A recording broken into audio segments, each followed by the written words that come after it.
आपली झणझणीत अशी शेंगदाण्याची आमटी रेडी आहे। जर आवडली असेल तर लाईक करा, शेअर करा आणि सबस्क्राईब करा। शेंगदाण्याची आमटी करण्यासाठी मी सगळ्यात पहिले लसूण घेतला आहे 8-9 पाकळ्या, त्याच्यानंतर 2 हिरवी मिरची। आपण नुसती हिरवीच मिरची घालणार आहे, त्याच्यामुळे तुम्ही तुमच्या चवीनुसार, म्हणजे खूप तिखट असेल तर हिरवी मिरचीचं प्रमाण वाढवायचं आणि तिखट कमी असेल तर कमी करायची हिरवी मिरची। त्याच्यानंतर 1 वाटी शेंगदाणा, त्याच्यानंतर 1 इंच अद्रक याप्रमाणे, त्याच्यानंतर कोथिंबीर तुम्हाला हवी तेवढी। हे सगळ्या गोष्टी मी माझ्या मिक्सरच्या भांड्यात घेतलेल्या आहेत। त्याच्यानंतर आपण मसाल्यांमध्ये धनेपूड टाकणार आहोत। जिरा आपण फोडणी देताना पण वापरणार आहोत, त्याच्यामुळे ज्याला हवं असेल त्यांनी ह्याच्यात टाकलं तरी चालेल, नाही हवं असेल तर आपण फोडणी देताना टाकणारच आहोत। आता या सगळ्या गोष्टी एकदम बारीक वाटून घ्यायच्या आणि मग फोडणी द्यायची। चला तर मग आपण शेंगदाण्याच्या कुटाची भाजी करूया। मी या पद्धतीने हे वाटून घेतलेले आहे। आता आपण याला फोडणी देणार आहोत। चला तर मग फोडणी देऊया। तर शेंगदाण्याची आमटी बनवण्यासाठी मी इथं तेल गरम केलेलं आहे आणि त्याच्यानंतर मी याच्यात जिरी आणि मोहरी टाकणार आहे। व्यवस्थित तडतडली की मी कढीपत्ता टाकणार आहे।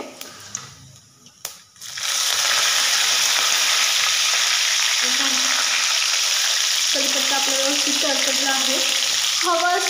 तुम्हाला हवं असेल तर याच्यात तुम्ही खोबरंही टाकू शकता, किंवा आपण जे वाटलं त्याच वाटणात तुम्ही खोबऱ्याचे 2-3 तुकडे करून टाकले तरी चालेल, पण मी नाही टाकत आहे। तुम्हाला हवं असेल तर तुम्ही नक्की टाका। त्याच्यानंतर आपण ह्याच्यात हळद टाकणार आहोत रंग येण्यासाठी।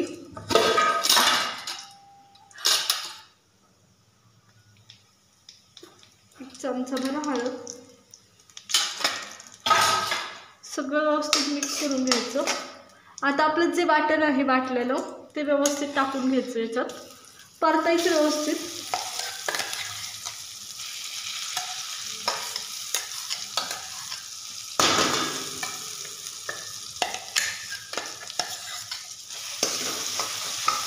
एक ते 2 मिनिटं परतायचं व्यवस्थित असं। शेंगदाणा आहे खाली लगेच चिटकते शेंगदाणे, त्याच्यामुळे फक्त 1 ते 2 मिनिटच परतायचं। व्यवस्थित परतून झाले की आपण याच्यात पाणी टाकणार आहोत। मी त्याच मिक्सरच्या भांड्यात पाणी घेतलंय, तर तेच टाकणार आहोत आपण। माझा गॅस चालूच आहे, तर या पद्धतीने हळूहळू टाकायचं।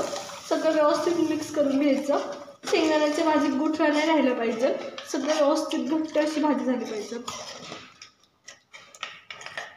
तुम्ही पाहत असाल किती सुरेख कलर आला आहे त्याला। आणि आता आपल्याला चवीनुसार मीठ टाकायचं आहे।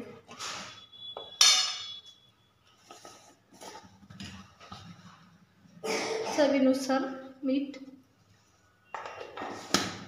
आता ह्या भाजीला एक 5 ते 10 मिनिट व्यवस्थित उकळी काढून घ्यायची आणि आपली शेंगदाण्याची भाजी तयार। पाहत असाल ह्याला व्यवस्थित उकळी आलेली आहे। उकळी येते म्हणजे ह्याला पहिलेच फेस आल्यासारखं यायला सुरुवात होतं ह्या भाजीला, तेव्हा ही भाजी व्यवस्थित आपली शिजलेली असते। ही शेंगदाण्याची भाजी नसून आमटी आहे। मी मागापासून भाजी म्हणते, पण ही खरं तर आमटी आहे। ही भातासोबत खूप सुंदर लागते। चला तर मग मी आता ही बाउलमध्ये सर्व करून घेते। शेंगदाण्याची टेस्टी अशी आमटी तयार आहे। दररोज भातासोबत वरण भात किंवा वेगवेगळ्या डाळीच्या भाज्या किंवा आमट्या रसम हे खाऊन जर कंटाळा आला असेल तर हा बेस्ट ऑप्शन आहे।